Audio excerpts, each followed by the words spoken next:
see you all busy, maybe a little too busy for you guys. Ben was actually in dental school at Howard University.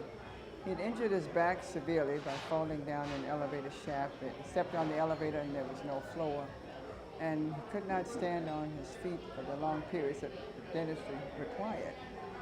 However, he had worked his way through college by working in restaurants, starting at the University of Nebraska, and then coming to Washington and working in restaurants. So he learned every facet of the restaurant business.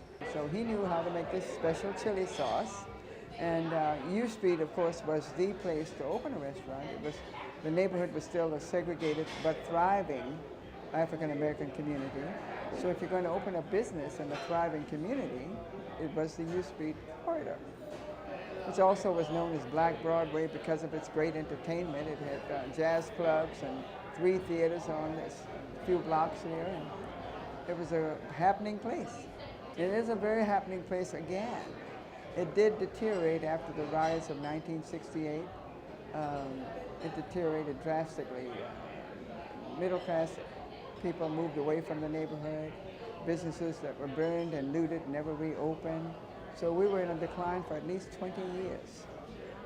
And drugs infiltrated the community. The heroin addicts were on the corner. It was a scary time. But no one bothered the chili bowl. During that riot time, we had a sign on our window that said Soul Brother, which indicated we were an African-American owned business. We weren't the only ones that had that sign, but we were spared for whatever reason. And of course, it was a rough time. There was a National Guard right out front. I know what it feels like to have tear gas in your eye. It was scary. It was a scary time. But you know, after 20 long years, then the subway system, well, they decided to build a subway in this very poor neighborhood. We were literally the last in the city to get the subway, which is a green line, directly across the street from the chili bowl. And to do that construction, they actually closed the entire street for a long period of time.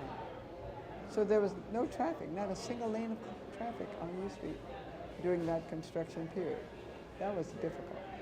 I had one employee and me. That was it. That's all we needed. When the sun went down in the evenings, it was dark because there were no street lights. So we had a very difficult time for a long period of time.